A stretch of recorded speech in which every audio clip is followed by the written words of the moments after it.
புஸ்தகம் 19வது அதிகாரம். 1 சாமுவேல் 19வது அதிகாரத்தை நீங்கள் படிக்கும் பொழுது அந்த அதிகாரத்தினுடைய சுருக்கத்தை நீங்கள் பார்ப்பீர்கள் என்று சொன்னால், மீண்டுமாக சவுல் தாவீதை கொல்லக்கூடிய சூழ்நிலைகள் அங்கே ஏற்படுத்தக்கூடிய சூழ்நிலை இருக்கிறது. இந்த சூழ்நிலையில் முக்கியமான ஒரு காரியம் என்ன சொன்னால், இந்த 19வது அதிகாரத்தில் 3 நபர்கள் வருகிறாங்க. 4 பேர் மிக முக்கியமானவர்கள் என்று சொன்னால், யோனத்தான் வருகிறார், அவருடைய மகள் மீகால் வருகிறாங்க, அவரை அபிஷேகம் பண்ணின தீர்க்கதரிசியாக இருக்கிற சாமுவேல் வருகிறார். 3 பேருமே இந்த 19வது அதிகாரத்தில் இருக்கிறாங்க. அப்போ சவுலினுடைய நிலை என்ன என்று சொன்னால், தாவீதை எப்படியாவது கொலை செய்யணும். அதுதான் அவருடைய மிக முக்கியமான ஒரு காரியம். இந்த முக்கியமான ஒரு காரியத்தில் சவுலுக்கு இருந்த ஒரு வைராக்கியம் அப்படின்னு சொல்ல முடியாது. சவுலுக்கு இருந்த ஒரு பிடிவாத குணம். வைராக்கியத்திற்கும் பிடிவாதத்திற்கும் வித்தியாசங்கள் உண்டு இல்லையா? வைராக்கியம்னா என்ன? வைராக்கியம் என்று சொன்னால், உலகம் தரக்கூடிய இன்பமான பொருட்களின் மீதான பற்றை விட்டு விடுவது அப்படின்னு சொல்லி பார்க்குறோம். இப்போ ஆண்டவர் வைராக்கியமாக இருந்தார். வைராக்கியம் எப்படி இருந்தார்? அந்த உலக பொருட்கள், அதாவது ஆடு விற்கிறவன், இந்த புறா விற்கிறவங்க, இதெல்லாம் அடித்து துரத்திட்டு அப்போ எதை மையப்படுத்துகிறாருன்னா, இதெல்லாம் உலகத்துக்குரிய பற்றுதலை விட்டு நீங்கள் தெய்வத்தோடு கூட பற்றுதலாக என்ன செய்யணும்? மாறணும். அதான் வைராக்கியம். உலக பொருட்கள் மீது ஆசையை விட்டுட்டு தேவன் மேல் வைக்கிற ஒரு பற்றுதல். நான் இப்படி எழுதியிருக்கிறேன், உலகம் தரும் இன்ப பொருட்களின் மீதான பற்றை விட்டு விடுவதே வைராக்கியம் என்று சொல்லி வாசிக்கிறோம். பிடிவாதம் என்பது என்னன்னு சொன்னா, பிடிவாதம் என்று சொன்னா மற்றவர்களுடைய நலனை கருதாமல் தன்னில் தானே வெற்றி பெற வேண்டும் என்பது பிடிவாதம். புரியுதுங்களா? பிடிவாதம் என்று சொன்னா, யாருக்கு பிரச்சனை வந்தாலும் பரவாயில்லை, தன்னிச்சையாக எதையும் முடிவெடுத்து செயல்படுகிறது தான் பிடிவாத குணம். நிறைய பேர் பார்த்துருக்கீங்களா? எனக்கு யார் எப்படி போனாலும் எனக்கு பிரச்சனை கிடையாது, நான் எடுத்ததில் நான் அப்படி தான் நிற்பேன், நான் எடுத்ததில் அப்படி தான் நிற்பேன், எனக்கு யார் என்ன பண்ணாலும் எனக்கு பிரச்சனை இல்லை பிரதர் சொல்லுவாங்க இல்லையா? அது பிடிவாத குணம். வைராக்கியம் என்பது தெய்வத்துக்காக இல்லையா? அப்போஸ்தலன் பவுல் என்ன செய்தார்? அவருடைய பதவியை இழந்தார், அவற்றை இருக்கிற எல்லா அந்தஸ்துகளை இழந்தார், அவற்றை இருக்கிற எல்லாவற்றையும் இழந்தார். இழந்ததனுடைய ஒரே வைராக்கியம் என்னன்னு சொன்னால், கிறிஸ்துவை பின்பற்றணும், கிறிஸ்துவுக்காக எல்லாவற்றையும் நஷ்டமென்று எண்ணுகிறேன் என்று சொல்லி சொன்னார். அது குப்பையுமாக எண்ணுகிறேன்னு சொன்னார். அதுதான் வைராக்கியம். வைராக்கியம் என்பது கிறிஸ்துவுக்காக எதெல்லாம் இழக்க வேண்டிய சூழ்நிலை வந்தாலும் இழக்கக்கூடிய அந்த ஒரு இடம் வருது. பார்த்தீங்களா? உங்களுக்கு எது முக்கியம்? உலகம் முக்கியமா, கிறிஸ்து முக்கியமா? உலகத்தினுடைய பொருள் முக்கியமா, கிறிஸ்து முக்கியமா? அப்படின்னு ஒரு சூழ்நிலை வரும் பொழுது எதை தேர்ந்தெடுக்கிறோமோ அதுதான் வைராக்கியம். மோசேகிட்ட கேட்டால் அவர் சொல்லுவார், நீங்கள் உங்களுக்கு எதுப்பா மிக முக்கியமானது அப்படின்னு கேட்டால் அவர் சொல்லுவார், பாவ சந்தோஷத்தை அனுபவிக்கிறத பார்க்கிலும் தேவ ஜனங்களோடு கூட துன்பத்தை அனுபவிப்பதே எனக்கு மிக சால சிறந்ததுன்னு சொல்லுவார் இல்லையா? அதுதான் வைராக்கியம். ஆனால் பிடிவாதம் என்பது என்ன சொன்னால், எனக்கு நான் பிடிவாதம், யாருக்கு பிரச்சனை வந்தாலும் பரவாயில்லை, அதனால் என்ன பிரச்சனை வந்தாலும் பரவாயில்லை, நான் என்ன நினைச்சனோ அதை செய்தே தீருவேன் இல்லையா? யாருக்கு பிரச்சனை வந்தாலும் பரவாயில்லை, தன்னிச்சையாக எதையும் முடிவெடுத்து செயல்படுத்துவது தான் பிடிவாத குணம். அப்போ சவுலுக்கு இருந்தது வைராக்கிய குணம் கிடையாது, பிடிவாத குணம். அவர்கிட்ட இருந்தது பிடிவான. இன்னைக்கு நம்மகிட்ட நிறைய பிடிவாத குணம் இருக்கு தெரியுமா? இந்த பிடிவாத குணத்தை மாற்றிக்கணும். வைராக்கியம் இருக்கணும். நான் ஆண்டவருக்காக இதை செய்யணும், வைராக்கியம் இருக்கணும். நான் ஆண்டவருக்காக வாழணுங்கிற வைராக்கியம் இருக்கணும். ஆண்டவருக்காக எதையும் கொடுக்கிறதுக்கு வைராக்கியம் இருக்கணும் இல்லையா? ஆண்டவருக்காக இழப்பதற்கு வைராக்கியப்படணும். ஆண்டவர் சொல்கிறார் இல்லையா? ஒருவன் என்னை பின்பற்றி வர விரும்பினால் தன்னைத்தானே வெறுத்து தன் சிலுவையை எடுத்து என்னை பின்பற்றி வர கடவன். அதான் வைராக்கியம். நமக்கு பிடிவாத குணங்கள் இருக்கு. பிடிவாதம், நீங்க என்ன சொன்னாலும் நான் கேட்க மாட்டேன், நீங்க என்ன சொல்றது நான் என்ன கேட்கறது, அது பிடிவாத குணம் இல்லையா?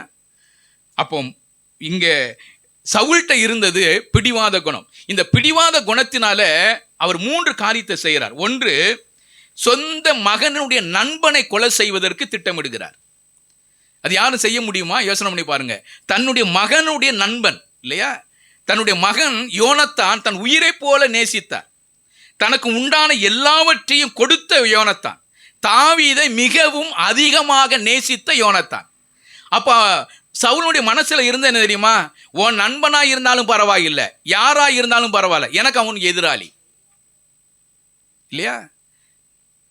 யோனத்தானுடைய நண்பனாய் இருக்கிற தாவீதை கொலை செய்வதற்கு திட்டமிடுகிற ஒரு சவுல். சொந்த மகனுடைய நண்பன் யாரை செய்ய முடியுமா? யோசனை பண்ணி பாருங்க. 2 பேருமே நல்ல நண்பர்களா இருக்கிறாங்க, உயிருக்குயிரான நண்பர்களா இருக்கிறாங்க இல்லையா, ரொம்ப நெருக்கமான நண்பர்கள், எதையுமே மறைக்காது இருக்கிற நண்பர்கள். அந்த ஒரு நண்பனை பிரிப்பது என்பது ரொம்ப அதை விட கொடுமையான விஷயம் வேற எதுவுமே கிடையாது. 2 பேரும் இசைந்து இருக்கிறத பிரிக்கிறது யாரு பிரிப்பா தெரியுமா? இப்படி யோசிங்க. பிரிவினையை கொண்டுவது யாரு? பிரிக்கிறது யாரு? பிசாசு தான் பிரிப்பான். ஆண்டவருடைய நல்ல குணமே என்ன தெரியுமா? என்ன குணம்? என்ன பேச மாட்டேன்றீங்க? சேர்த்து வைக்கிறது தான் அவருடைய குணம் இல்லையா. இங்க வாசிக்கிறோம், அவன் பிரிக்க பார்க்கிறான். சவுலையும் யோனத்தானும் தாவீதையும் பிரிப்பது சவுலாக மாறி போனார். 2வது, தன்னுடைய சொந்த மகளினுடைய கணவன், மருமகன். யோசனை பண்ணி பாருங்க. மகள் விதவையானா கூட பரவாயில்லை, நான் தாவீதை என்ன செய்யணும்? கொலை செய்யணும். எவ்வளவு பிடிவாதமான ஒரு மனுஷனா இருப்பார் பாருங்க. மகள் விதவையானா கூட பரவாயில்லை, மகளுடைய வாழ்க்கை என்ன ஆனா கூட பரவாயில்லை, எந்த பிரச்சனையானாலும் பரவாயில்ல, மகள் எக்கேடு கட்டு போனாலும் பரவாயில்ல, நான் பிடித்திருக்கிற பிடிவாதத்தில் கரெக்டா இருப்பேன். ஒருவேளை இப்படி யோசனை பண்ணி பாருங்க. அந்த இடத்துல பின்னாடி வாசிப்போம். அந்த இடத்துல சவுல் தாவீதை கொன்னுட்டாரு. இப்போ இந்த மீகாலுடைய நிலை எப்படி இருக்கும்? தெருவில் நடந்து போறாங்க, அந்த அம்மா நடந்து போறாங்கன்னு வச்சுக்கோங்களேன். ஏன்னா உங்க அப்பனை மாதிரி கொடுக்கார பாவி வரும் வேற ஒருத்தனும் இருக்க மாட்டான். நீ விதவையாகிறத கூட உங்க அப்பன் அவ்வளோ அலட்சியமா எடுத்துக்கிட்டானே பாரு. மகள் மேல அக்கறை இல்லாத ஒரு தகப்பனா அப்படின்னு அந்த அம்மாவை பேசும்போது அவங்களுடைய மனசு எப்படி இருக்கும்? எல்லாரும் என்ன செய்வாங்க தெரியுமா? நீ எப்படி இருந்தாலும் பரவாயில்லப்பா, நீ சந்தோஷமா இருக்கணும். அவன் எனக்கு எதிரியா மாறிட்டான், சரி பரவாயில்ல, நான் எப்படியாவது சமாளிச்சுக்கிறேன், நீங்க 2 பேரும் சந்தோஷமா இருங்க அப்படின்னு சொல்றதான் தகப்பனுடைய வேலை. ஆனா இந்த தகப்பன் என்ன செய்யறாருன்னா, மருமகனை அழிக்க பார்க்கிறார். மருமகனை அழிக்க பார்க்கறது ஒரு பக்கம் இருந்தாலும் மகளை அழிக்க பார்க்கிறார். மகளுடைய வாழ்க்கைக்கு ஒரு கேள்விக்குறியாக மாற்றக்கூடிய ஒரு மனிதனாக மாறி போகிறார். மகள் என்ன பிரச்சனை, மகள் என்ன வேணாலும் போனாலும் பரவாயில்ல, அவ இருந்தான்னா இருக்காம போனானே, செத்தானா வாழ்ந்தானே, சாப்பிட்டானா சாப்பிடாம போனவன் எக்கேடு கட்டும் போட்டோம், எனக்கு தாவீதை கொலை செய்யணும். இன்னைக்கு நிறைய குடும்பங்கள் இருக்கிறாங்க தெரியுமா? மகளுடைய வாழ்க்கை என்ன போனாலும் பிரச்சனை இல்லை, மகனுடைய வாழ்க்கை எப்படி போனாலும் பிரச்சனை இல்லை, நான் எடுத்திருக்கிற தீர்மானத்தில் கடைசி வரை கரெக்டா இருப்பேன். அதல்ல வாழ்க்கை இல்லையா. 3வது, ஊழியக்காரன் யாரு? சாமுவேலை குறித்து கொஞ்சம் கூட பயம் இல்லாது இருக்கிற ஒரு சவுல். சாமுவேலை யோசனை பண்ணி பாருங்க. கழுதையை தேடி வந்த ஒரு மனுஷன் தான் சவுல் இல்லையா. கழுதையை தேடி வந்த ஒரு மனுஷனை அரசனாக்கி அழகு பார்த்த ஒரு சாமுவேல், அவருக்கு விரோதமாகவும் இந்த சவுல் செய்கிறார். ஊழியக்காரனுக்கு விரோதமாக செயல்பட்ட ஒரு சவுல். எல்லாம் பின்னாடி பார்ப்போம். இது ஒரு இன்ட்ரோடக்ஷனுக்காக சொல்றேன். சொந்த மகனுடைய நண்பனை கொலை செய்ய திட்டமிட்ட ஒரு சவுல், சொந்த மகளினுடைய கணவனை கொலை செய்ய முடியாக திட்டமிட்ட ஒரு சவுல், ஊழியக்காரனுடைய தீர்க்கதரிசிக்கு எதிராக செயல்பட்ட ஒரு மனுஷன். இப்படியோ நீங்க அந்த பின்னாடி படிக்கும் பொழுது தீர்க்கதரிசியோடு கூட சாமுவேலோடு கூட தாவீது போய் சேர்ந்துக்கிட்டாரு. இவருக்கு அதெல்லாம் பெருசா தெரியல, தாவீதை என்ன செய்யணும்? கொலை செய்யணும். அதுதான் சவுலுடைய எண்ணமாக இருந்தது இல்லையா. அப்போ 24வது வசனத்தை வாசிங்க. தானும் தன் வஸ்திரங்களை கழற்றி போட்டு சாமுவேலுக்கு முன்பாக தீர்க்க தரிசனம் சொல்லி அன்று பகல் முழுவதும் ராம் முழுவதும் வஸ்திரம் இல்லாமல் விழுந்து கிடந்தான். ஆகையினாலே சவுலும் தீர்க்க தரிசிகளில் ஒருவனோ என்பார்கள். என்னுடைய செய்தியினுடைய தலைப்பு சவுலும் தீர்க்கதரிசிகளில் ஒருவனோ. அதான் என்னுடைய செய்தியினுடைய தலைப்பு. சவுலும் தீர்க்கதரிசிகளின் ஒருவனோ அந்த ஒரு கேள்வியை கேட்கிறாங்க. இதே மாதிரி 10வது அதிகாரம் 11வது வசனம் 12வது வசனம். அதற்கு முன்னே அவனை அறிந்தவர்கள் எல்லாரும் அவன் தீர்க்க தரிசிகளோடு இருந்து தீர்க்க தரிசனம் சொல்லுகிறதை கண்டபோது கீசின் குமாரனுக்கு வந்தது என்ன, சவுலும் தீர்க்க தரிசிகளில் ஒருவனோ என்று அந்த ஜனங்கள் ஒருவரோடு ஒருவர் சொல்லிக் கொண்டார்கள். அதற்கு அங்கே இருக்கிறவர்களில் ஒருவன், இவர்களுக்கு தகப்பன் யார் என்றான். ஆதலால் சவுலும் தீர்க்க தரிசிகளில் ஒருவனோ என்பது பழமொழி ஆயிற்று சொல்லிக் கொண்டார்கள். இப்ப இந்த ரெண்டு விஷயத்தை நீங்க ரெண்டு விஷயத்தையும் பார்த்தீங்கன்னா முரண்பாடான விஷயங்கள். நீங்க 10வது அதிகாரம் 11, 12 வாசிக்கும் பொழுது அப்பதான் சவுல் என்ன செய்கிறார்? கழுதையை தேடி வர்றாரு. கழுதையை தேடி வரும் பொழுது கழுதையை கண்டுபிடிக்கக்கூடிய ஒரு சூழ்நிலை வரும் பொழுது அங்க சவுல் சாமுவேல் தீர்க்கதரிசி என்பவர் சவுலை ராஜாவாக அபிஷேகம் பண்ணுகிறார். அங்க எல்லாரும் தீர்க்கதரிசி சொல்லுகிறாங்க. இவரும் அங்க போகும் பொழுது தீர்க்கதரிசிகளோடு சேர்ந்து தீர்க்க தரிசனம் சொன்னதுனால அங்க எல்லாரும் கேட்கிறாங்க, இவரும் தீர்க்கதரிசிகள் சவுலும் தீர்க்கதரிசிகள் ஒருவனோ என்று சொல்லி கேள்வி கேட்கிறாங்க. அங்கெல்லாம் வியப்படைந்தாங்க, சந்தோஷப்பட்டாங்க. ஏன் சந்தோஷப்பட்டாங்க? அது யாருன்னே தெரியாது இல்லையா? அவர் கழுதையை, தன்னுடைய தகப்பனுடைய கழுதையை தேடி வந்த ஒரு சவுல் ராஜாவாக அபிஷேகம் பண்ணப்பட்ட ஒரு சூழ்நிலை. அப்பொழுது அவர் வீட்டுக்கு திரும்பி போகும் பொழுது அங்கெல்லாம் தீர்க்க தரிசனம் உரைக்கிறவர்கள் எல்லாம் வருவாங்க. அங்க நீ அவரோடு கூட சேரும் பொழுது நீ என்ன செய்வ? தீர்க்க தரிசனம் சொல்லுவ, இது உனக்கு ஒரு அடையாளமாக இருக்கும் அப்படி சொல்லும் பொழுது தீர்க்க தரிசிகளோடு கூட சேரும் பொழுது சவுலும் தீர்க்க தரிசனம் சொன்னார். அப்ப அவனை அறிந்திருக்கிற எல்லாரும் என்ன கண்டாங்கன்னா, இவன் யாரு? இவன் கீசனுடைய குமாரன் அல்லவா? இவனுக்கு எப்படி இப்படிப்பட்ட ஒரு ஆவி வந்தது? தீர்க்கதரிசியில் ஒருவனோ என்கிற ஒரு பழமொழி ஆயிற்று என்று சொல்லி வாசிக்கிறோம். வியப்படைந்தாங்க. இன்னைக்கு நம்மளையும் பாருங்க, ஆரம்ப விசுவாசியா இருக்கும்போது எப்படி இருப்போம்? நம்ம பைபிளை தூக்கிட்டு வர்றது எப்படி இருக்கும்? பாட்டு பாடுறது எப்படி இருக்கும்? ஜபிக்கிறது எப்படி இருக்கும்? வேத வசனத்தை கற்றுக்கொள்வதில் எப்படி இருக்கும்? ஊழியம் செய்யறதுல எப்படி இருக்கும்? இதெல்லாம் பார்த்து இவனா இவன் ஐயோ இவ்வளவு இந்த பையன் இவ்வளவு தெளிவா மாறிட்டான்னு நான் கனவு பார்த்ததே கிடையாது. இவங்க அப்பா இவ்வளவு மோசமான மனுஷனா இருந்தார், ஆனா அவருக்கு ஒரு பையன் பிறந்திருக்கா மாதிரி எவ்வளவு அழகான ஒரு பையனா இருக்கிறான். நல்ல பாட்டு பாடுறான், நல்லா ஜெபம் பண்றான் இல்லையா, நல்லா கீபோர்டு போடுறான், நல்லா ஜெபிக்கிறான், நல்லா எல்லாமே பிரமிக்கத்தக்க கூடிய நிலைமையில ஆரம்ப விசுவாசிகளாக இருக்கும்போது இருந்தது. ஆனா இப்ப எப்படி இருக்கு இல்லையா? யோசனை பண்ணி பாருங்க. இப்ப நம்ம ஜெபிக்கிறோமா? அன்றைக்கு வியப்படைந்தாங்க. அன்றைக்கு நேரம் தவறாது, காலங்கள் தவறாது இல்லையா? அன்றைக்கு நமக்கு ஒரு பயம் இருந்தது. கர்த்தருடைய ஆலயத்துக்கு போவோம் வாருங்கள் என்று சொன்ன உடனே மிகுந்த சந்தோஷம் இருந்தது. ஆனா இன்னைக்கு ஏன்டா ஞாயிற்றுக்கிழமை வருது அப்படிங்கிற மாதிரி ஆயிப்போச்சு இல்லையா? அன்னைக்கு எப்படி இருந்தது? ஆரம்ப விசுவாசியா இருக்கும்போது எப்படி இருந்தது? யோசனை பண்ணி பாருங்க. நான் சொல்லுவேன், நான் இப்பவும் சொல்றது எனக்கு ஞாபகத்துக்கு வரும் பொழுது நான் ஏற்கனவே சொல்லியிருக்கிறேன். ஆக்சுவலாக நாங்கள் ஜமீன் பல்லாவரத்தில் இருந்தோம். ஜமீன் பல்லாவரத்துலேருந்து மெயின் பல்லாவரத்துக்கு பஸ்ஸில் வரணும். அங்கேருந்து காந்தி மண்டபத்துக்கு பஸ்ஸில் வரணும். காந்தி மண்டபத்திலேருந்து நீலாங்கரைக்கு பஸ்ஸில் வரணும். 8:30 மணிக்கு ஆராதனை, 8:15 நிற்போம் இல்லையா? ஆனால் இன்னைக்கு நம்ம என்ன செய்கிறோம்? யோசனை பண்ணி பாருங்க. அந்த வைராக்கியம் எங்க? அன்னைக்கு நம்மை குறித்து வியப்படைந்த இல்லையா, இவங்க இப்படி இருக்கிறாங்களே, இவ்வளவு வைராக்கியமா இருக்கிறாங்களே அப்படின்னு சொல்லப்பட்டிருந்த அந்த வைராக்கியம் நாட்கள் செல்ல செல்ல செல்ல எப்படி மாறி போச்சு? பரிகாசம் பண்ணக்கூடிய நிலை. இவங்களா அதெல்லாம் அன்னைக்கு இருந்த காலங்கள் வேற, இன்னைக்கு இருந்த காலம் வேற. இவங்களா அப்படின்னு ஒரு கேள்வி. இதே வார்த்தையை தான் திரும்ப கேட்கிறாங்க இல்லையா? 24வது வசனத்துல படிங்க. தானும் தன் வஸ்திரங்களை கழற்றி போட்டு சாமுவேலுக்கு முன்பாக தீர்க்க தரிசனம் சொல்லி அன்று பகல் முழுவதும் ராம் முழுவதும் வஸ்திரம் இல்லாமல் விழுந்து கிடந்தான்.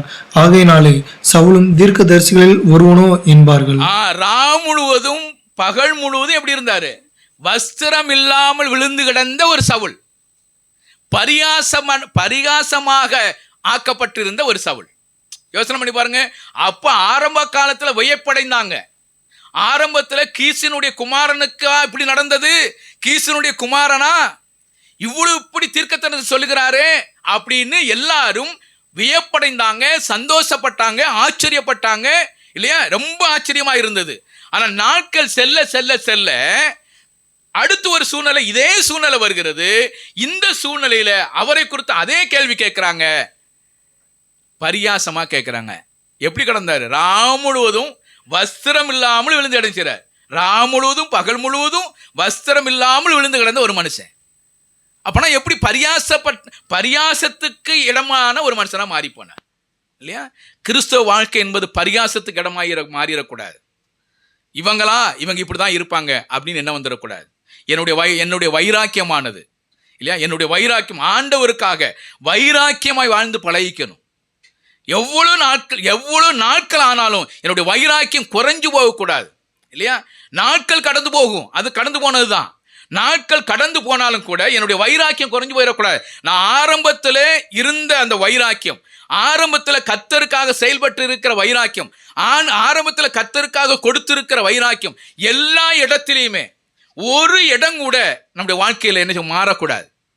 இன்னும் கேட்டா நாட்கள் ஆக ஆக என்னுடைய வைராக்கியத்துடைய தன்மைகள் அதிகமாகிட்டே தான் போகணும், குறைஞ்சு போகக்கூடாது இல்லையா? குறையவே கூடாது. நாட்கள் ஆக ஆக இப்படி யோசனை பண்ணி பாருங்க இல்லையா? இன்றைக்கு நம்ம இப்படி இருக்கிறோம், பக்கத்தில் இருக்கிறோம். ஆண்டவர் வர்றார் இல்லையா? ஆண்டவர் வரப்போறார். வரும்பொழுது இப்ப நம்ம இப்படி இருக்கும்போது எப்படியோ ஒரு சூழ்நிலையில இருக்கிறோம்னு வச்சுக்கோங்க. ஆண்டவர் வரும்பொழுது ஒரு இமை பொழுதுல வரும்பொழுது நம்ம அவரோடு கூட எதிர்கொண்டு போகும் பொழுது நம்முடைய முகங்கள் எப்படி இருக்கும்? என்ன பேச மாட்டேன்றீங்க? நம்முடைய முகங்கள் எப்படி இருக்குன்னு தெரியுமா? அவ்வளவு பிரகாசமா இருக்கும். ஏன்? நம்ம இங்க இருக்கிறோம், அப்படியே அவரோடு கூட சேர்ந்து போகும் பொழுது, அவரோடு கூட ஒருவேளை நம்ம இப்படி யோசனை, அவரோடு கூட சேர்ந்து போகும் பொழுது என்னுடைய முகம் எப்படி இருக்கும்? அவர் பிரகாசம் உள்ளவர் இல்லையா? அவர் பிரகாசம் உள்ள, நான் அவரோடு கூட சேர்ந்து போகும் பொழுது அவருடைய பிரகாசம் எனக்கு இருக்காதா இல்லையா? அவருடைய கிறிஸ்தவ வாழ்க்கை என்பது ஏதோ ஒரு தரம் வாழ்ந்து முடிக்கிறது அல்ல. கிறிஸ்தவ வாழ்க்கை அன்னைக்கு ஏற்றுக்கொண்டேன், அது போதும், நான் பரலோகத்துக்கு போயிடுவேன், அது அல்ல கிறிஸ்தவ வாழ்க்கை. கிறிஸ்தவ வாழ்க்கை என்பது நாள்தோறும் என்னுடைய வாழ்க்கையில பரிசுத்தத்தின் மேல பரிசுத்தம் ஆகிக்கொண்டே இருக்கணும் இல்லையா? ஒவ்வொரு நாளும் கிறிஸ்துவுக்காக நான் என்ன செய்து கொண்டு இருக்கிறேன், என்னுடைய வாழ்க்கை எவ்வளவு தரமுள்ளதாக இருக்கிறது இல்லையா? ஆச்சரியப்பட்ட சவுலுடைய வாழ்க்கையை குறித்து ஆச்சரியப்பட்ட அதே ஜனங்கள் இங்க திரும்பி வரும் பொழுது அதே ஜனங்கள் பரியாசமாக பார்க்கிறாங்க. இவனும் தீர்க்கதரிசியில் ஒருவனா என்று சொல்லி பரியாசப்படுகிறாங்க இல்லையா? பரியாசத்துக்கு மாறி போன சவுல். அப்ப இடைப்பட்ட இடங்களில் அவருடைய குணங்கள் எப்படி இருக்குன்னு சொல்லி பார்க்க போறோம் பாருங்க. அப்போ அது கிறிஸ்தவ வாழ்க்கை என்பது மிக மிக நம்முடைய வாழ்க்கையில கடைபிடிக்க வேண்டிய மிக முக்கியமான ஒரு காரியம் இல்லையா? புலம்பல் 4வது அதிகாரம் 1-3 வரைக்கும் அப்படி வாசிக்கும் பொழுது, ஐயோ, பொன் மங்கி பசும்பொன் மாறி பரிசுத்த ஸ்தலத்தின் கற்கள் சகல வீதிகளின் முனையிலும் கொட்டுண்டு போயிற்று.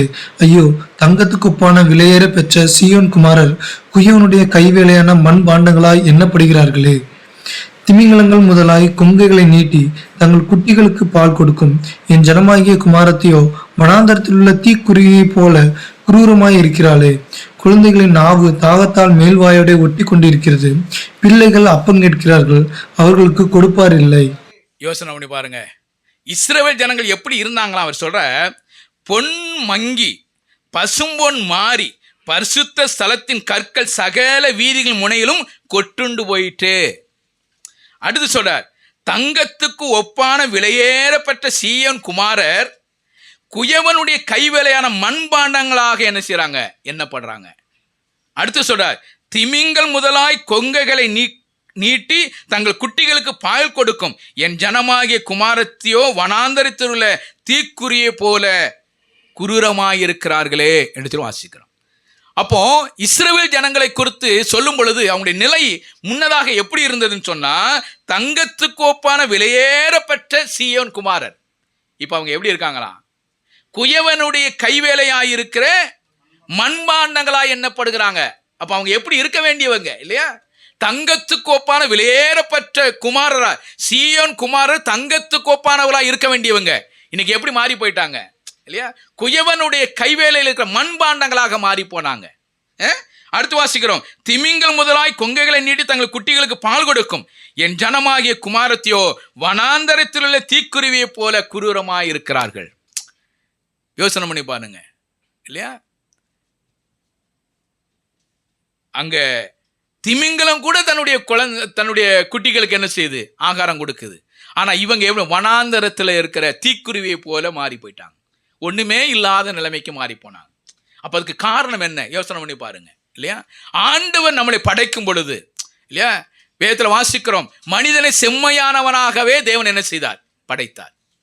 ஆனா அவனோ உபாய தந்திரங்களை தெரிந்து கொண்டான். மனிதனை ஆண்டவர் படைக்கும் பொழுது செம்மையானவனாக படைத்தார், அவன் அழகுள்ளவனாக படைத்தார், அறிவாளியாக படைத்தார்.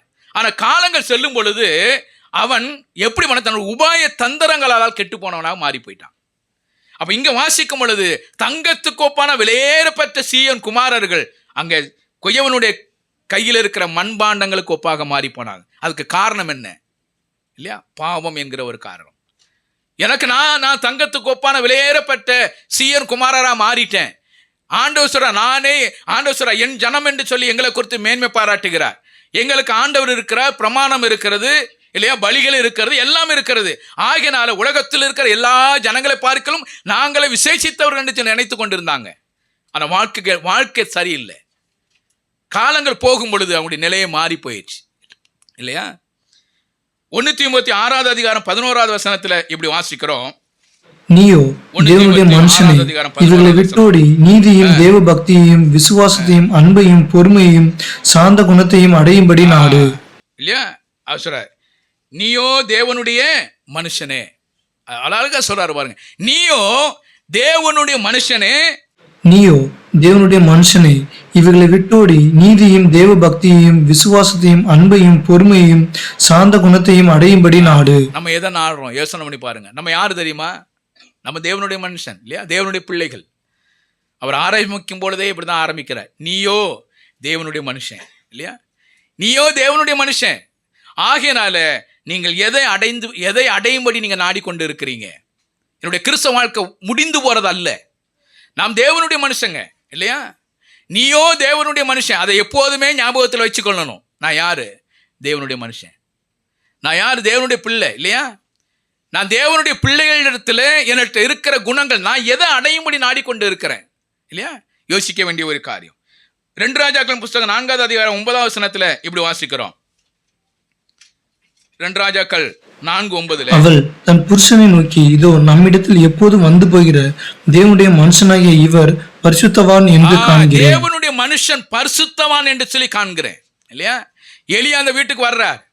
வரும் பொழுது அந்த அம்மா பார்க்கறாங்க, இந்த மனுஷன் நம்மிடத்தில் வந்து போகிற இந்த மனுஷன் தேவனுடைய மனுஷன் பரிசுத்தர் என்று சொல்லி காண்கிறேன் அப்படின்னு சொல்லி சொல்றார்.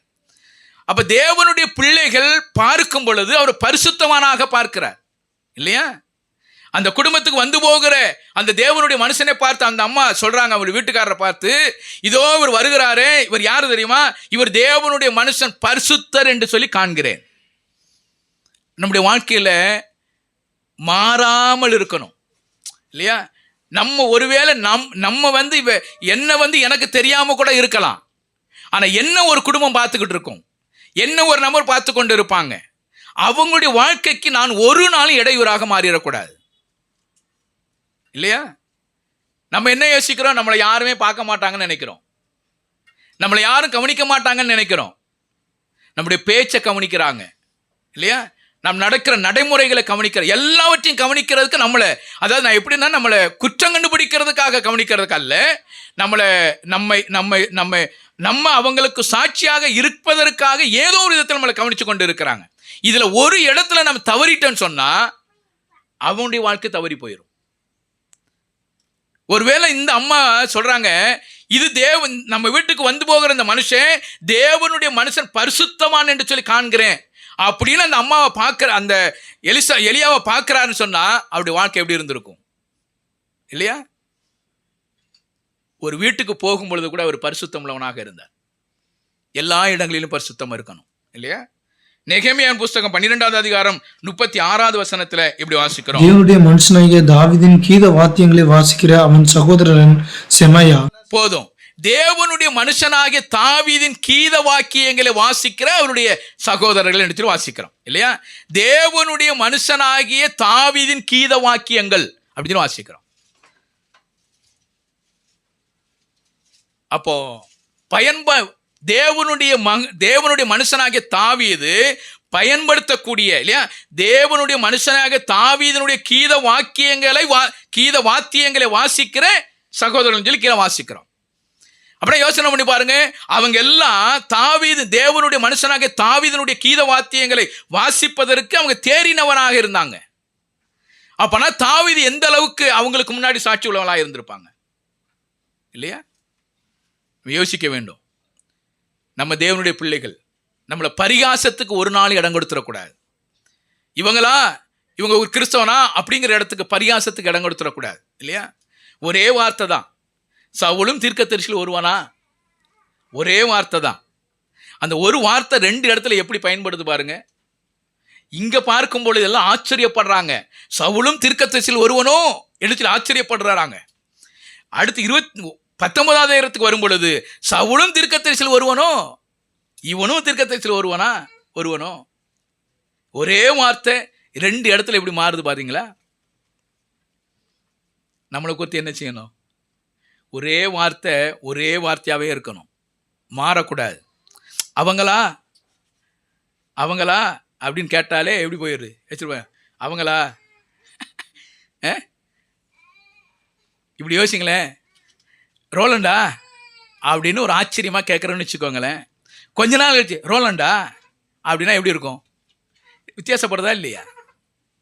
ஒரே வார்த்தை தான். இந்த ஒரு வார்த்தை என்னை எவ்வளோ பாதிக்கிறது தெரியுமா? அதுக்கு காரணம் சவுலுடைய இடைப்பட்ட நாட்களில் வாழ்ந்த வாழ்க்கை சரியில்லை. ராஜாவாக அபிஷேகம் பண்ணப்படும் பொழுது இருந்த வைராக்கியமானது அவர் ராஜ பதவியை ஏற்ற பின்பதாக அவருடைய வாழ்க்கை சரியில்லை. நான் ராஜாவாயிட்டேன், என்னால் எதையும் செய்யக்கூடிய அதிகாரம் உள்ள மனிதனாக மாறிட்டேன், என்னால் எதை வேணாலும் செய்ய முடியுங்கிற ஒரு இடத்துக்கு வந்ததுனால அவருக்கு புகழ் தேடக்கூடிய ஒரு மனுஷனாக மாறி போனார். புகழை விரும்பினார். எல்லாராலும் புகழப்பட வேண்டும் என்கிற எண்ணம் அவருக்குள்ளாக வந்தது. அவருடைய விளைவுகள் என்ன? அவர் பின்னாடி போகிறார். பின்னாடி போக போக சவுலுடைய வாழ்க்கையில் நடந்த பிரச்சனை என்ன? சவுலும் தீர்க்கதரிசி ஒருவனோ என்கிற வார்த்தையானது பரியாசத்துக்கு ஆளாக மாறி போனது. நான் பரியாசத்துக்கு இடம் கொடுக்கவே கூடாது இல்லையா? இயேசு கிறிஸ்து கூட சொன்னாங்க, இவர் யாரு தெரியுமா? இவர் தச்சருடைய குமாரன், இவருடைய சகோதரிலாம் இங்க இருக்கிறாங்க, இவருக்கு எப்படி இப்படிப்பட்ட காரியங்கள் வந்தது என்று சொல்லி ஆச்சரியப்பட்டாங்க. ஒரு இடத்துல கூட என் ஆண்டவராக இயேசு கிறிஸ்து அந்த ஆச்சரியத்தையும் அதிகாரத்தையும் ஒரு இடத்துல கூட விட்டு கொடுக்கல. எல்லா இடத்திலையுமே அவரை குறித்து ஆச்சரியப்பட்டார்கள், வியப்படைந்தார்கள், அதிகாரம் உள்ளவராய் பேசினார் என்று சொல்லி பயந்தார்கள். அப்படின்னா என்ன அர்த்தம்? அவருடைய வாழ்க்கையில் எங்கேயுமே தடுமாற்றம் கிடையாது. எதை சொன்னாரோ அதை அப்படியே செய்யக்கூடிய ஒரு தெய்வம் இல்லையா? எந்த இடத்துலையுமே அவருடைய வாழ்க்கையில மாற்றத்துக்கு இடமே கிடையாது. எல்லா இடத்திலையுமே என் ஆண்டவராக இயேசு கிறிஸ்து ஆச்சரியப்படக்கூடியவராக இருந்தார், அதிசயப்படக்கூடியவராக இருந்தார் இல்லையா? எல்லாராலும் புகழப்படக்கூடிய ஒரு தெய்வமாக இருந்தார். இன்னும் சொல்ல போனா எல்லாரும் கோபப்படக்கூடிய நிலைமைக்கே இருந்தார். எல்லாராலும் பொறாமைப்பட்டார்கள் இல்லையா? நம்ம மேல பொறாமைப்படணும். எது மேல பொறாமைப்படுறது? நம்ம மேல.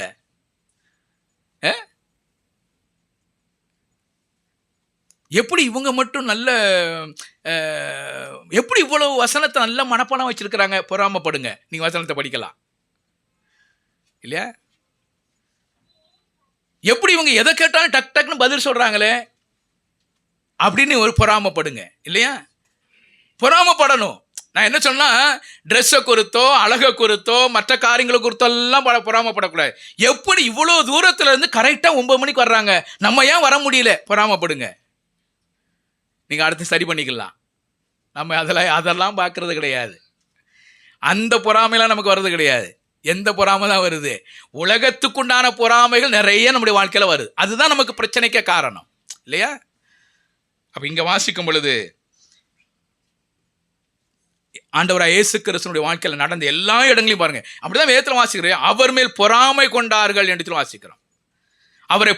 அவர் மேல் பொறாமைப்பட்டு சிலுவையில் அறைமுடியாக கொண்டு போனார்கள் இல்லையா? அவரை விரோதித்தார்கள். அவர் செய்த விஷயம் என்ன? ஒரு இடத்துல கூட அவருடைய வாழ்க்கை மாறவே இல்லை இல்லையா? அவர் ஆரம்பத்தில் எப்படி பார்த்தாரோ, 12 வயசுல எப்படி பார்த்தாங்களோ அதே நிலையானது 33 வயசு வரைக்கும் இல்லையா? அப்பனா இடைப்பட்ட நாட்கள் என்ன? 12 ஒரு 21 வயசு இல்லையா? 21 வருஷம் வரைக்கும் அவரை எப்படி தான் பார்த்தாங்க? ஆச்சரியத்தோட தான் பார்த்தாங்க இல்லையா? ஆச்சரியப்பட்டாங்க, அதிசயப்பட்டாங்க இல்லையா? அவர் மேல் பொறாமப்பட்டாங்க, எரிச்சல் அடைந்தாங்க, கோபம் அடைந்தாங்க. அது வாழ்க்கை மாறுச்சா? வாழ்க்கை மாறல. அப்ப நம்முடைய வாழ்க்கை என்ன செய்யக்கூடாது? மாறக்கூடாது. 12 வயசுல பார்த்த அதே இயேசு கிறிஸ்து சிலுவையில் தொங்கு மரிக்கிற வரைக்கும் அப்படியே தான் இருந்தார். சிலுவையில் மரிக்கும் பொழுது கூட அது சொல்லுகிறார், பிதாவே இவர்களை என்ன செய்யுங்க? மன்னிங்க. பிதாவே இவர்கள் செய்கிறது இன்னதென்று அறியாது செய்கிறார்கள், இவர்களை மன்னிங்க. எனக்கு பிடிச்சதுலேயே நல்ல விஷயம் என்ன தெரியுமா? கெஸ்தமனை தோட்டத்தில் ஆண்டவராக இயேசு கிறிஸ்து அங்கே ஜெபித்து கொண்டு இருக்கிறார். அங்கே எல்லாரும் வர்றாங்க, அவரை பிடிக்கிறதுக்கு வர்றாங்க. பிடிக்க வரும் பொழுது ஆண்டவர் சொல்கிறார், நீங்கள் யாரை தேடுறீங்கன்னு கேட்குறார். அதுக்கு அவங்க சொல்கிறாங்க, நாங்கள் இயேசுவை தேடுறோம். நீங்கள் இயேசுவை தேடுகிறதுன்றானால் நான் தான் அப்படின்றார். நீங்கள் நான் தான் நீங்கள் தேடுறது இயேசுவை தானே தேடுறீங்க, அவர் நான் தான் அப்படி சொல்லிட்டு அடுத்து சொல்கிறார், நீங்கள் என்ன பிடிச்சிட்டு இவங்களை என்ன செஞ்சுருங்க? இவங்களை விட்டுருங்க. எவ்வளோ நல்ல தெய்வம் தெரியுமா? ஆண்டு சொல்கிறார், உங்களுக்கு நான் தானே தேவை, இவங்களை விட்டுருங்க. இவங்களை போக விடுங்க, இவங்களுக்கு ஒண்ணுமே செய்யாதீங்க, உங்களுக்கு நான் தான் தேவை. நீங்க எனக்கு என்னென்ன செய்ய விரும்புகிறீங்களோ எல்லாம் செய்யுங்க, ஆனா இவங்களை விட்டுருங்க. அதுதான் நம்முடைய நல்ல தெய்வம் இல்லையா? அந்த தெய்வம் ஒரு இடத்துல கூட தன்னுடைய வாழ்க்கையை மாற்றிக்கொள்ளல. ஒருவேளை அந்த இடத்துல என்ன செஞ்சிருக்கலாம் இல்லையா? அவர் அப்படி செய்யக்கூடிய தெய்வம் அல்ல. நான் தான் உங்களுக்கு தேவை, என்ன பிடிங்க, என்ன பிடித்து நீங்க என்ன வேணாலும் செய்யுங்க இல்லையா? யூதாஸ்ட கூட நல்ல குணம் இருந்தது. என்னடா நல்ல குணம் அவர்கிட்ட எங்கே இருந்துச்சுன்னு யோசிக்கிங்களா? அவர் என்ன நினைச்சாரு தெரியுமா? இயேசுவை பிடிச்சிட்டு போய் என்ன செய்வாங்க? ஒரு 4 அடி அடித்து விட்டுருவாங்கன்னு சொல்லி தான் அவர் காட்டி கொடுத்தார். அப்படித்தானே இல்லையா? அதான் அவர் என்ன நினைச்சேன்னா, சரி பிடிச்சிட்டு போவாங்க, பிடிச்சிட்டு போய் ஏதாவது அடிச்சுக்கிட்டு 4 அடி அடித்து விட்டுருவாங்கன்னு நினச்சி காட்டி கொடுத்துட்டாரு. ஆனால் நடந்தது விபரீதமாக நடந்து போச்சு. இவருடைய மனசில் இருந்தது என்னன்னு சொன்னால், சரி ஏதோ சம்பாத்தியம் பண்ணணும்னு ஆசைப்பட்டாரு, அதனால இயேசு கிறிஸ்துவை காட்டி கொடுத்துட்டாரு. இந்த காட்டி கொடுத்தனுடைய விளைவுகள் என்னன்னா, இவர் என்ன நினைச்சார்னா, அவர் அடிச்சுட்டு விட்டுருவாங்க, ஏதோ நடந்து ஏதோ சும்மா அடித்து விசாரிச்சுட்டு விட்டுருவாங்கன்னு சொல்லி இவர் நினைச்சாரு. ஆனால் நடந்தது என்னன்னா, எதிர்மாறாக நடந்து போனது. அதனால தான் அவருடைய வாழ்க்கையில் வியாகுலம், வேதனை வந்தது. நான் நினைச்சது ஒன்று, அங்கே நடந்தது ஒன்று. நான் நினைச்சது என்ன? இவரை அடித்து விசாரணை பண்ணி விட்டுருவாங்கன்னு நான் நினச்சி காட்டி கொடுத்துட்டேன். ஆனால் இவ்வளோ விபரீதங்கள் நடந்துருச்சே அப்படின்னு அவரால் ஜீர்ணிக்க முடியலை. அவரால் வேதனைப்பட்டார், வியாகுலப்பட்டார்.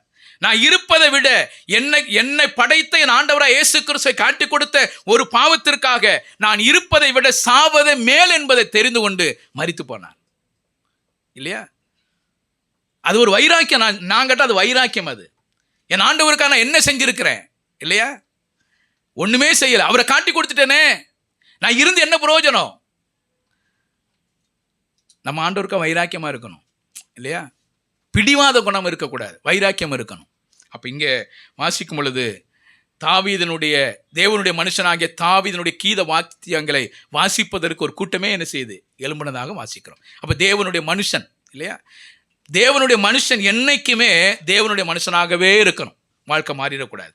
19வது அதிகாரம் 1வது வசனத்திலிருந்து 7வது வசனம் வரைக்கும் நீங்க படிக்க வேணாம், நான் சொல்றேன். பரிந்து பேசுகிற யோனாத்தான் இல்லையா? 1 சாமுவேல் 19வது அதிகாரத்தில் 1வது அதிகாரத்திலிருந்து 7வது வசனம் வரைக்கும் நீங்க வாசிக்கும் பொழுது, பரிந்து பேசுகிற யோனாத்தான் தாவீதை கொலை செய்யணும்னு சொல்லிட்டு சவுல் யோனாத்தானை கூப்பிட்டு சொல்றார்.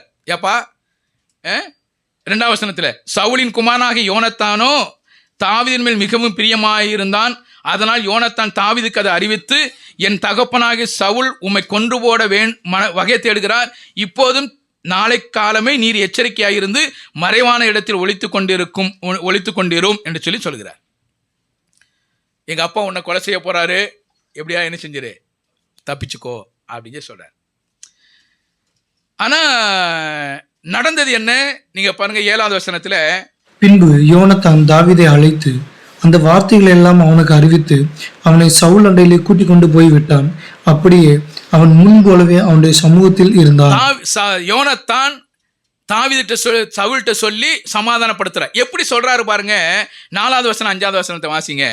அப்படியே யோனத்தான் தன் தகப்பனாகிய சவுலுடைய தாவீதுக்காக நலமாய் பேசி, ராஜா தம்முடைய அடியானாகிய தாவீதுக்கு விரோதமாய் பாவம் செய்யாதிருப்பாராக. அவன் உமக்கு விரோதமாக பாவம் செய்யவில்லை, அவன் செய்கைகள் உமக்கு மெத்த உபயோகமாய் இருக்கிறதே. அவன் தன் பிராணனை தன் கையிலே வைத்துக்கொண்டு அந்த பெலிஸ்தனை கொன்றதினாலே கர்த்தர் இஸ்ரவேலுக்கெல்லாம் பெரிய ரட்சிப்பை கட்டளையிட்டதை நீர் கண்டு சந்தோஷப்பட்டீரே. இப்போது முகாந்தரம் இல்லாமல் தாவீதை கொல்லுகிறதுனால் குற்றமில்லாத ரத்தத்திற்கு விரோதமாக நீர் பாவம் செய்வானேன் என்றான். பாவம் செய்வானேன் அப்பாட்ட போய் சொல்றாரு, எப்பா அவன் உமக்கு என்ன தப்பு செஞ்சான், என்ன பாவம் செய்தான் உமக்கு?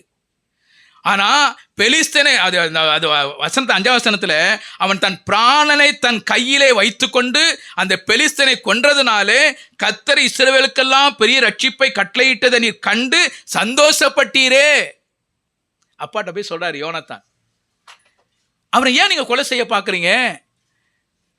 அவர் என்ன தப்பு பண்ணாரு? தன் உயிரை கையில பிடித்து கொண்டு போய் அந்த ஒரு பெரிய பெலிஸ்தனை கொன்று அதை கொண்டு திரும்பி வரும்பொழுது நீங்க அதை நினைச்சு நினைச்சீங்க, சந்தோஷப்பட்டீரே. அந்த சந்தோஷம் ஏன் இப்போ உங்களுக்கு இல்லை?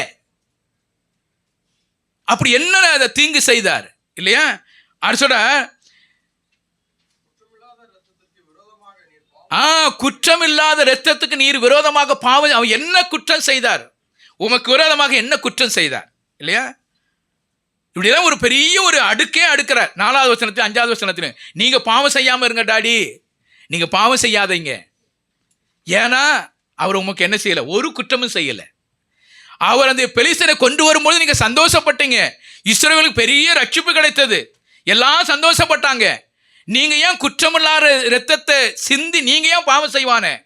இதெல்லாம் தகப்பனுக்கு மகன் அறிவுரை சொல்லி கொடுக்கிறார். இப்படிலாம் செய்யாதீங்கப்பா. அவன் என்ன தப்பு பண்ணார் இல்லையா? அவருடைய அண்ணன் தம்பியெல்லாம் விட்டுட்டு வந்தார், அவருடைய அம்மா அப்பாலாம் விட்டுட்டு வந்தார், எல்லாத்தையும் விட்டுட்டு வந்து இல்லையா, இந்த இஸ்ரவேல் ஜனங்களுக்காக தன் உயிரை கூட பெருசா எண்ணல.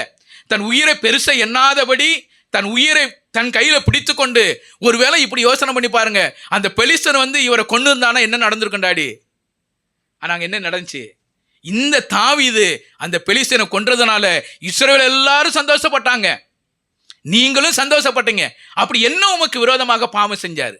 அவரை கொலை செய்வதற்கு என்ன பாவம் நடந்தது அப்படின்னு பரிந்து பேசுகிற யோனத்தான். இன்னைக்கு பரிந்து பேசுகிற ஆட்கள் மிக மிக அவசியமான தேவை இல்லையா? பரிந்து பேசுகிற ஆட்கள் மிக அவசியம். பிரச்சனைகள் நிறைய உண்டு, பாவங்கள் நிறைய உண்டு. இதை பரிந்து பேசுவதற்கு மிக மிக அவசியமான ஆட்கள் தேவை இல்லையா?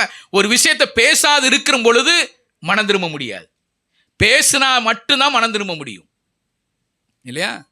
இதை கண்ட உடனே 6வது வசனத்துல வாசிக்கிறோம், சவுல் யோனத்தானுடைய சொல்லை கேட்டு அவன் கொலை செய்யப்படுவதில்லை என்று கர்த்தருடைய ஜீவனை கொண்டு ஆணையிட்டான். யோசனை பண்ணி பாருங்க. சவுல் யோனத்தானுடைய சொல்லை கேட்டான். ஒரு தகப்பன் தன்னுடைய மகனுடைய சொல்லை கேட்கிறார் இல்லையா? தகப்பன் மகனுடைய ஆக்சுவலாக ஒரு உள்டாவா மாறிடுச்சு இல்லையா? எப்படி மாறணும், எப்படி இருக்கணும்? அப்பா பிள்ளைகளுக்கு ஆலோசனை சொல்லி கொடுக்கணும். ஆனால் இங்கே எப்படி மாறி போயிடுச்சு? மகன் அப்பாவுக்கு ஆலோசனை சொல்லக்கூடிய நிலைமை ஆகி போச்சு. இப்போ நமக்கு பிள்ளைகள் அப்படி தான் சொல்கிறாங்க, டாடி இதெல்லாம் உங்களுக்கு ஒன்றும் தெரியாது, இது உங்களுக்கு ஒன்றுமே தெரியாது. நானும் இந்த பையட்ட சொல்கிறேன், அந்த வீடியோ எடிட் பண்ணுறதை சொல்லிக் கொடுங்கப்பா, சொல்லிக் கொடுடான்னா அது உங்களுக்கு ஒன்றும் தெரியாது, உங்களுக்கு ஒன்றும் தெரியாதுன்னே நான் ஒன்றும் தெரியாமல் ஆக்கிவிட்டான். நிறைய சமயத்தில் என்ன சொன்னால், உங்களுக்கு ஒன்றும் தெரியாது டாடி, ஒன்றும் தெரியாதுன்னே சொல்லி சொல்லி நம்மளை ஒன்றும் தெரியாமல் ஆக்கிடுறாங்க இல்லையா? அப்போ என்னென்னா இப்படி மாறி போயிடுச்சு. நம்ம எப்படி ஆகுதுன்னா, நம்ம கற்றுக்கணும்னு விரும்பினா கூட கற்றுக் கொடுக்கறதுக்கு ஆள் இல்லை. அப்போ பாருங்கள், பெற்றோர்கள் பிள்ளைகளுக்கு ஆலோசனை கொடுக்கணும், அதான் மிக முக்கியமான ஒரு காரியம். ஆனால் இங்கே என்ன ஆகி போச்சு, பிள்ளை பெற்றோருக்கு ஆலோசனை கொடுக்குற நிலைமையாக மாறி போயிடுச்சு. அதுக்கு ஒரே ஒரு காரணம், தகப்பனுடைய வாழ்க்கை சரியில்லாததுனால தான் இல்லையா? தகப்பனுடைய வாழ்க்கை சரி இருக்குமானா பிள்ளைகள் பெற்றோருடைய பேச்சை கேட்கும். பெற்றோருடைய பேச்சை கேட்காமல் இருப்பதற்கு காரணம் என்ன? பெற்றோருடைய வாழ்க்கை சரியில்லை. பெற்றோர்களுக்கு பிள்ளைகள் ஆலோசனை கொடுக்க வேண்டிய சூழ்நிலை மாறி போனது இல்லையா? சவுல் நல்ல ஒரு மனுஷனாக இருந்திருப்பாரான்னு சொன்னா, தெய்வ பயமுள்ள ஒரு மனிதனாக இருந்திருப்பாருன்னு சொன்னா, யோனத்தான் ஆலோசனை சொல்லிக் கொடுக்கணும் அவசியம் இல்லை. ஆனா சவுல் என்ன செய்யல? கர்த்தருக்கு பிரியமில்லாத மாறி போனார். ஒரு கொலைகாரனுடைய வாழ்க்கையில, நான் இப்படி எழுதி வச்சிருக்கிறேன், ஒரு கொலைகாரனுடைய வாழ்க்கையில ஒரு நல்ல ஒரு மகன் பிறந்திருக்கிறான்னா எவ்வளவு சந்தோஷம் தெரியுமா? ஒரு கொலைகாரனுடைய மகன், ஆக்சுவலாக ஒரு கொலைகாரனுடைய மகன் வெளியில போகும்போது உங்க அப்பன் கொலைகாரன் சொல்லி சொல்லுவாங்க. ஆனா யோனத்தானை பற்றி எப்படி சொல்லுவாங்க? அந்த பையனுக்கு ஒரு அழகான, அந்த கொலைகாரனுக்கு ஒரு அழகான ஒரு பையன் பிறந்திருக்கான் பார் இல்லையா? நல்ல ஒரு மனுஷன், பரிந்து பேசிக்கிற ஒரு யோனத்தான் இல்லையா? நீ பாருங்க, நீதிமொழிகள் புஸ்தகம் 17வது அதிகாரம் 17வது வசனத்தில் இப்படி வாசிக்கிறோம். சிநேகிதன் எல்லா காலத்திலும் சிநேகிப்பான், இடுக்கணில் உதவவே சகோதரன் பிறந்திருக்கிறான். சிநேகிதன் எல்லா காலத்திலும் சிநேகிப்பான், இடுக்கண்களில் உதவவே சகோதரன் பிறந்திருக்கிறான் இல்லையா? இந்த 17 ஞாபகம் வச்சுக்கணும். நீதிமொழிகள் 17 ஞாபகம் வச்சுக்கிட்டீங்கன்னா சிநேகிதன் யாரு, சகோதரன் யாருன்னு தெரியும் இல்லையா? சொல்ற, சிநேகிதன் எல்லா காலத்திலும் என்ன செய்வான்? சிநேகிப்பான். எல்லா காலத்திலும் சிநேகிக்கிறவன் தான் சிநேகிதன். பிரச்சனை வந்தா விட்டுட்டு ஓடுறது அல்ல சிநேகிதன் இல்லையா? எல்லா காலத்திலும் சிநேகிக்கணும். சகோதரன் ஏன் பிறந்திருக்கிறான்னு சொன்னா, எதுக்கு பிறந்திருக்கிறான்? இடுக்கணுங்களே, நான் ஏதாவது பிரச்சனையில மாட்டிக்கிட்டு இருக்கும் போது அது உதவுறதுக்கு தான் சகோதரன் பிறந்திருக்கிறான் இல்லையா? அது உதவுறதுக்கு. ஏன் ஆண்டவர் நமக்கு அந்த சகோதரத்துவத்தை கொடுத்திருக்கிறா தெரியுமா? இல்லையா? ஒருவருக்கு ஒரு என்ன உதவி செய்ய பழகிக்கணும் இல்லையா? இடுக்கண்களை பிரச்சனை இருக்கா, நான் உங்களுக்கு என்ன செய்யறேன்? உதவி செய்யறேன். அதுக்கு தான் குடும்பத்தை ஆண்டவர் ஏற்படுத்தி கொடுத்திருக்கிற ஒரு காரியம். குடும்பமே ஆண்டவர் அதுக்கு தான் ஏற்படுத்தி கொடுத்திருக்கிறது. குடும்ப உறவுகளே தேவன் அதுக்கு தான் ஏற்படுத்தி கொடுத்திருக்கிறார் இல்லையா? இவங்க வாசிக்கிறோம், யோனத்தான் தாவீதுடைய பழக்கமே எப்போ வந்துச்சு? அந்த பெலிஸ்தனை கொண்டு வந்ததனுடைய கொலை செய்ததுக்கு அப்புறம் தான் அந்த பழக்கமே வந்தது. அன்றைக்கு இருந்த அந்த பழக்கம் இப்போ வரைக்கும் தொடர்ந்துகிட்டு இருக்குது. அவருடைய காலம் வரைக்கும் தொடர்ந்து கொண்டு இருக்குது. கொலை செய்வதற்கு திட்டம் பண்ணி கொண்டு இருக்கிற தகப்பனுடைய அந்த எண்ணத்தை மாற்றுவதற்காக யோனத்தான் எடுக்கிற முயற்சிகள் அவ்வளோ அழகான ஒரு முயற்சி. அப்புறம் என்ன அர்த்தம்? தகப்பனை விட சிநேகிதன் அதிகமாக, தாவீதை அதிகமாக நேசிக்கிற ஒரு யோனத்தான் இல்லையா? தாவீதுக்காக தகப்பன் இடத்துல பரிந்து பேசுகிற ஒரு நல்ல ஒரு மனுஷன். அப்ப 2 காரியத்தை செய்யறார். ஒன்னு, நீங்களும் கொலை செஞ்சிடக்கூடாது, அவனும் காப்பாற்றப்படணும். நீங்களும் நீதிமானா இருக்கணும், அந்த நீதிமான் கொலை செய்யப்படக்கூடாது. நீங்களும் குற்றம் செஞ்சிடக்கூடாது, குற்றமில்லாத ஒரு மனுஷன் குற்றவாளியாக மாறிடக்கூடாது இல்லையா? 2 இடத்துலையுமே யோனத்தானுடைய நிலை எப்படி இருக்கு? அவ்வளோ அழகாக போய்கிட்டே இருக்கு. சவுலை கோபப்படுத்தி ஒரு இடத்துல கூட அந்த இடத்துல பேசவே இல்லை இல்லையா? அவ்வளோ அழகா பேசுறார். நீங்க ஆண்டவருக்கு பிரியமான காரியத்தை செய்யணும்பா. நீங்க சந்தோஷப்பட்ட மாதிரி வேற யாருமே சந்தோஷப்படல. எல்லா ஜனங்களுக்கும் ரட்சிப்பை கொடுத்த அந்த நல்ல ஒரு மனுஷன் இப்படிலாம் சொல்லிக்கிட்டே வர்றார். நல்ல அழகான காரியத்தை பட்டியலிட்டே வர்றார். இதெல்லாம் கேட்ட உடனே சவுலுடைய மனசே மாறி போச்சு. பாத்துங்களேன், நான் இனிமே என்ன செய்ய மாட்டேன்? கொலை செய்ய மாட்டேன். கர்த்தருடைய ஜீவனை கொண்டு நான் சொல்றேன், இனிமே தாவீதை கொலை செய்ய மாட்டேன்னு சொல்றார் இல்லையா? சிநேகிதனுக்காக இல்லையா பரிந்து பேசுகிற ஒரு மனுஷன் இல்லையா? சிநேகிதன் எல்லா காலத்திலும் சிநேகிப்பான், இடுக்கண்களில் உதவவே சகோதரன் பிறந்திருக்கிறான் இல்லையா? அது உதவணும். அதுக்கு தான் ஆண்டவர் நம்மளை உறவுகளை ஏற்படுத்தி கொடுத்திருக்கிறார் இல்லையா? சங்கீதம் 16வது சங்கீதம் 2வது வசனம் 3வது வசனத்தை அப்படி வாசிங்க. என் நெஞ்சமே, நீ கர்த்தரை நோக்கி, தேவரீர் என் ஆண்டவராய் இருக்கிறீர். என் செல்வம் உமக்கு வேண்டியதாய் இராமல் பூமியில் உள்ள பரிசுத்தவான்களுக்கும் நான் என் முழு பிரியத்தையும் வைத்திருக்கிற மகாத்மாக்களுக்கும் அது வேண்டியதாய் இருக்கிறது என்று சொன்னாய். சொல்றார் ஆண்டவரே, செல்வம் உமக்கு என்ன செய்தில்லை இல்லையா? அப்படிதான் வாசிக்க 2வது வசனம் கடைசியில, என் செல்வம் உமக்கு வேண்டியதாய் இராமல் பூமியில் உள்ள பரிசுத்தவான்களுக்கும் நான் என் முழு பிரியத்தையும் வைத்திருக்கிற மகாத்மாக்களுக்கும் அது வேண்டியதா இருக்கிறது. நான் வச்சிருக்கிற செல்வம் உமக்கு வேண்டியதா இல்லை, ஆனா நான் வச்சிருக்கிற செல்வம் யாருக்கு வேண்டியதா இருக்கு? பூமியில் இருக்கிற பரிசுத்தவான்களுக்கு வேண்டியதா இருக்கிறது அப்படின்னு சொல்றார். இந்த எண்ணம் இருக்குமானா நம்ம எப்படி இருப்போம்? யோசனை பண்ணி பாருங்க. இதுதான் உதவி செய்கிறது. உதவி செய்கிறது என்பது என்னன்னா, இதுதான் உதவி செய்கிறது. அவர் சொல்றார், உமக்கு செல்வம் வேண்டியது இல்லை, நான் கொடுத்து நீங்க பெரிய பணக்காரன் ஆகிறது அல்ல, நான் உமக்கு உதவி செய்யணும்னு அவசியம் கிடையாது. அவசியம் கிடையாதுன்னா அந்த அளவுக்கு எந்த காரியமும் கிடையாது. ஆனா பூமியில் உள்ள பரிசுத்தவான்களுக்கும் நான் என் முழு பிரியத்தையும் வைத்திருக்கிற மகாத்மாக்களுக்கும் அது என்ன செய்யுது? வேண்டியதா இருக்குது, தேவையா இருக்கிறது. அப்ப நான் சொல்ல வரேன்னா, நாம் யாரு மேல அதிகமான பிரியம் வைத்திருக்கிறோமோ, நாம் யாரை அதிகமாக நேசிக்கிறோமோ உதவி செய்வோம். உதவி என்பது நேசம் இல்லாமல் ஒரு நாளும் கொடுக்க முடியாது. நேசம் இருந்தாதான், அன்பும் பாசமும் நேசமும் யாரு மேல அதிகமாக இருக்கிறதோ அங்கதான் உதவி செய்ய முடியும். இல்லைன்னா உதவி செய்ய முடியாது. இல்லையா? அப்படி யாராவது உதவி செய்வாங்களா? அப்படி யாரும் உதவி செய்ய முடியாது. உதவி என்பது முழு பிரியத்தையும் வைத்திருக்கணும். இங்க தாவீது சொல்கிறார், என் செல்வம் உமக்கு வேண்டியதாயிராமல் பூமியில் உள்ள பரிசுத்தவான்களுக்கும் நான் என் முழு பிரியத்தையும் வைத்திருக்கிற மகாத்மாக்களுக்கும் அது தேவையா இருக்கிறது. என் செல்வம் உமக்கு வேண்டியதில்லை, ஆனா யாருக்கு வேண்டியதா இருக்கிறது? இல்லையா? பூமியில் உள்ள பரிசுத்தவான்களுக்கு நான் கொடுக்கணும், அது வேண்டியதா இருக்கிறது என்று சொல்லுகிறார். அப்ப நம்ம உதவி செய்யறதுல மற்றவர்களுக்காக என்ன செய்யறோம் என்பதை புரிந்து கொள்ளணும். இல்லையா? தேவைகள் உள்ளவர்களுக்கு தேவைகளை பூர்த்தி செய்யணும். இது மிக முக்கியமான ஒரு காரியம். இல்லையா? நீங்க 1 யோவான் 2வது அதிகாரம் 1-2 அப்படி வாசிக்கிறோம். என் பிள்ளைகளே, நீங்கள் பாவம் செய்யாதபடிக்கு இவைகளை உங்களுக்கு எழுதுகிறேன். ஒருவன் பாவம் செய்வானானால் நீதிபரராய் இருக்கிற இயேசு கிறிஸ்து நமக்காக பிதாவினிடத்தில் பரிந்து பேசுகிறவராய் இருக்கிறார். பாவம் செய்கிறவனானால் பிதாவினிடத்துல இவர் என்ன செய்கிறார்? பரிந்து பேசுகிறவராய் இருக்கிறார் என்று வாசிக்கிறோம். என் ஆண்டவராய் இயேசு கிறிஸ்து இன்றைக்கும் நமக்காக என்ன செய்கிறார்? பரிந்து பேசிக் கொண்டு இருக்கிறார். இல்லையா? இல்லையா? நமக்காக பரிந்து பேசிக்கொண்டு, ஒருவேளை நம்ம பாவம் செஞ்சிட்டோம், நாம் பாவம் செய்கிறவனா மாறிட்டோம், ஒருவேளை நான் பாவத்தில் விழுந்துட்டோம்னா என் ஆண்டவர் எனக்காக பரிந்து பேசிக் கொண்டு இருக்கிறார். ஆண்டவருடைய சுபாவம் என்ன? நம்ம தண்டிக்கிற ஒரு ஆண்டவர். இல்லையா? அப்ப ஆண்டவராய் இயேசு கிறிஸ்து பரிந்து பேசுகிறார். ஆண்டவரை என்ன செய்யாதீங்க, இந்த ஒரு விஷயம் தண்டிக்காதீங்க. இல்லையா? பரிந்து பேசி என்பது தண்டனையிலிருந்து தப்பிக்க வழி செய்வதுதான் பரிந்து பேசுகிற ஒரு காரியம். இல்லையா? அங்க இதை யோனத்தான் அதைத்தான் செய்கிறார். தாவீதுக்கு வர வேண்டிய ஒரு பெரிய தண்டனை, இல்லையா, கொலை செய்யக்கூடிய அளவுக்கு சவுல் ரெடியா இருக்கிறார். சவுளுடைய மனதை மாற்றுகிற ஒரு யோனத்தான் சவுளுடைய மனதை மாற்றினார். அப்ப நம்முடைய வாழ்க்கையிலையும் நாம் பாவம் செய்ததுக்கு தக்கதாக ஆண்டவர் சரி செய்வாரானால் ஒரு நாளும் இருக்கவே முடியாது. 103வது சங்கீதத்தில் அப்படித்தானே வாசிக்கிறோம். என்ன வாசிக்கிறோம்? நம்முடைய பாவங்களுக்கு தக்கதாக நமக்கு செய்யாமலும் நம்முடைய அக்கிரமங்களுக்கு தக்கதாக நமக்கு சரி கட்டாமலும் என்ன செய்கிறார்? இருக்கிறார். ஒருவேளை நாம் செய்கிற பாவங்களுக்கு தக்கதாகவும் அக்கிரமங்களுக்கு தக்கதாகவும் நாம் சரி கட்டினாருன்னு சொன்னா இருப்போமா? யாருமே இருக்க மாட்டோம். இல்லையா? பாவம் பெரியது, அக்கிரமம் பெரியது. இல்லையா? ஆனா வேதம் வாசிக்கிறோம், மேற்குக்கும் கிழக்குக்கும் எவ்வளவு தூரமோ அவ்வளவு தூரமா நம்முடைய பாவங்களை என்ன செய்தார்? நம்மை விட்டு அகற்றினார். இல்லையா? நம்முடைய தெய்வம் நம்ம மேல எவ்வளவு அன்புள்ளவராக இருக்கிறார். இல்லையா? ஒரு அன்புள்ள தெய்வம்.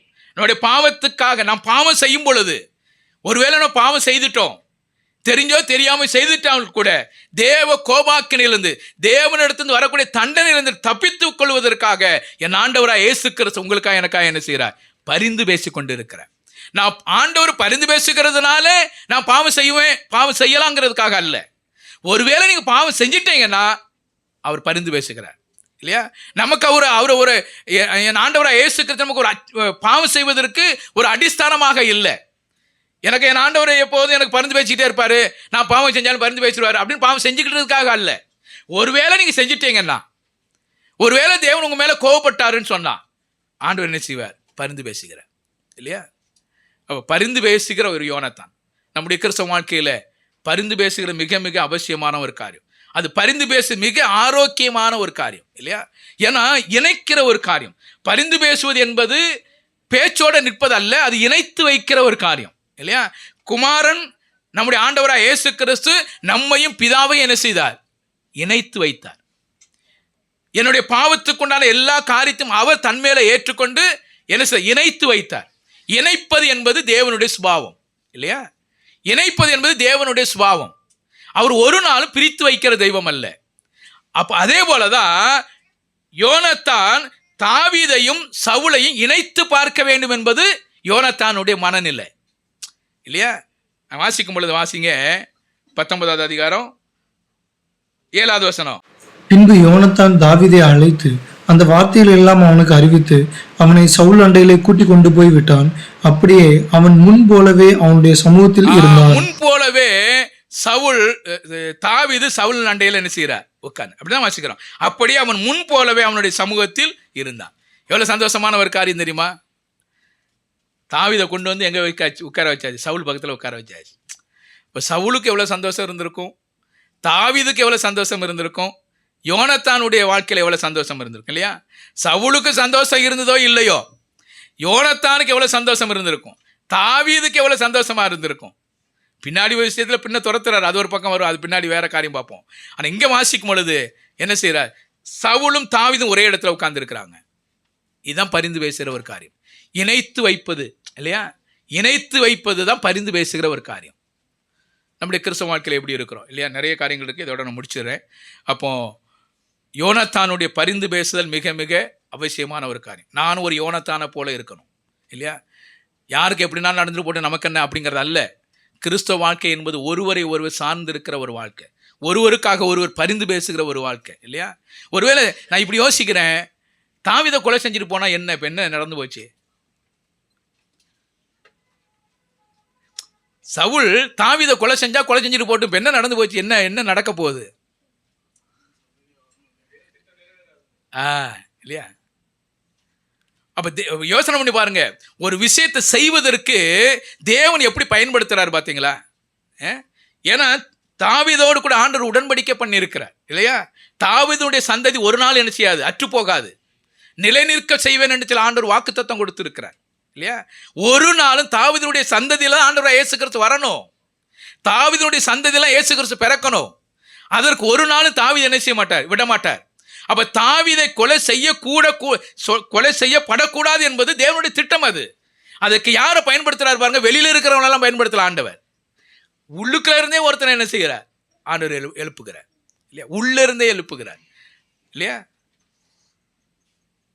அப்போ நம்முடைய கிறிஸ்தவ வாழ்க்கையில, தேவனுடைய வாழ்க்கையில தேவ திட்டம் நிறைவேறுவதற்கு நான் என்ன செய்து கொண்டு இருக்கிறேன் இல்லையா? தேவனுடைய திட்டத்தை நிறைவேற்றுவதற்கு நான் யோனத்தானை போல இருக்கிறேனா அப்படின்னு யோசிக்கணும். யோனத்தான் தேவனுடைய திட்டத்துக்கு நிறைவேறுவதற்கு அவர் ஒரு கருவியாக இருந்தார். நான் எப்படி இருக்கிறேன், தேவனுடைய திட்டம் நிறைவேறுவதற்கு நான் எப்படிப்பட்டவனாக இருக்கிறேன் என்பதை யோசிக்கணும். தேவனுடைய திட்டத்துக்கு ஒரு நாளும் தடையா மாறிடக்கூடாது. எனக்கு என்ன, அவன் செத்துட்டு போயிட்டோம், அவன் கொலை செஞ்சா கொலை செஞ்சு அப்படிங்கிற என்ன வரக்கூடாது. நீங்க ஒருவேளை இந்த பரிந்து பேசுகிற ஊழியத்தை நீங்க செய்வீர்களானா, ஒருவேளை தேவனுடைய திட்டத்துக்கு நீங்க இசைந்து போகக்கூடியவர்களா இருப்பீர்கள் என்று சொன்னா, நீங்க யாருக்காக எதை செய்கிறீங்களோ அந்த விஷயத்தை ஆண்டவர் என்ன செய்வார், பெரிய காரியத்தை நடத்திக் கொள்வார். இல்லைன்னா ஒரு நாள் வரும் பொழுது, ஒருவேளை நான் இன்னைக்கு செஞ்சிருந்தா இன்னைக்கு இந்த காரியம் நடந்திருக்குமே, நான் இன்னைக்கு செய்யாத விட்டதுனால தான் இன்னைக்கு ஒரு பிரச்சனை ஆகி போச்சு அப்படின்னு வேதனைப்பட வேண்டிய சூழ்நிலை வந்துடும் இல்லையா? நாங்கள் ஒரு சகோதரன்ட்ட பல பிரச்சனைகளாக மாட்டிக்கிட்டார். இப்போ பிரச்சனையில் மாட்டிக்கிட்டு இருக்கும்போது நான் அது சொல்லுவேன் அந்த சகோதரன்ட்ட, நீங்கள் அன்னைக்கே அந்த விஷயத்தை செய்திருந்தீங்கன்னா இன்றைக்கி இந்த சகோதரன் இந்த பாவத்துக்கு போயிருந்திருக்க மாட்டாருன்னு சொல்லி சொன்னேன். அப்போ அவர் சொன்னார், என்ன ஞானம் பண்ணுறது, அவன் திருந்திருவான்னு சொல்லி பார்த்தேன் அப்படின்னார் இல்லையா? அவர் சொன்னார், என்ன ஞானம் பண்ணுறது, அவன் திருந்திருவான்னு பார்த்தேன்னு. திருந்திருவான்னு பார்க்கலாம் கூடாது, அவன் திருந்த மாட்டான், நம்ம தான் என்ன செய்யணும், முயற்சி செய்யணும். அன்றைக்கி அந்த முயற்சி செய்யாதிருந்த ஒரே ஒரு காரணத்தினால இன்றைக்கி பார்த்தீங்கன்னா ஒரு பெரிய பிரச்சனையில் மாட்டிட்டு உட்காந்துக்கிட்டு இருக்கிறாங்க இல்லையா? நமக்கு தெரிஞ்ச ஒரு சகோதரன் ஒரு சின்ன ஒரு பிரச்சனையில், கைப்பசியாக ஒரு சில பிரச்சனையில் ஒருத்தனை அடிக்கும்போது அவன் செத்து போயிட்டான். அவரை கொண்டு போய் ஜெயிலில் வச்சுட்டாங்க. அப்போ அவரை ஜெயில் போயாச்சு. இப்போ அவரை வெளியில் கொண்டுட்டு வரணும், ஜாமீனில் கொண்டுட்டு வரணும். அப்போ எல்லாரும் சொன்னாங்க, அவன் ஒரு கொலைகாரன், அவனை எப்படி நீங்கள் ஜாமீனில் எடுக்கலான்னு சொல்லி சொன்னாங்க. அப்போ தெரிஞ்ச ஒரு சகோதரன் அவருக்கு பணம் கட்டி அவர் ஜாமீனில் எடுத்துகிட்டு வந்தாங்க. அப்போ அவர்கிட்ட கேட்கும்போது, நாங்கள் பேசிக்கிட்டு இருக்கும்போது அவர் கேட்கும்போது அவர் சொன்னார், அவன் தெரிஞ்சு செஞ்சானோ தெரியாமல் செஞ்சானோ நமக்கு தேவையில்லை, நான் ஆண்டவர் என்னோடு கூட பேசுகிற விஷயத்த நான் அதை செய்யலைன்னா ஒரு நாள் வரும் பொழுது அவனுடைய சந்ததிகள் பாதிக்கப்பட்டுரும் இல்லையா? அவனுடைய சந்ததிகள் பாதிக்கப்பட்டுரும், அவருடைய குடும்பங்கள் பாதிக்கப்பட்டுரும். அவனால் நடக்க வேண்டிய விஷயங்கள் நடப்பதற்கு நான் ஒரு தடையாக மாறிடுவேன். என்கிட்ட பணம் இருக்குது, அவனுக்கு உதவி செய்யக்கூடிய அளவுக்கு என்கிட்ட பணம் இருக்குது.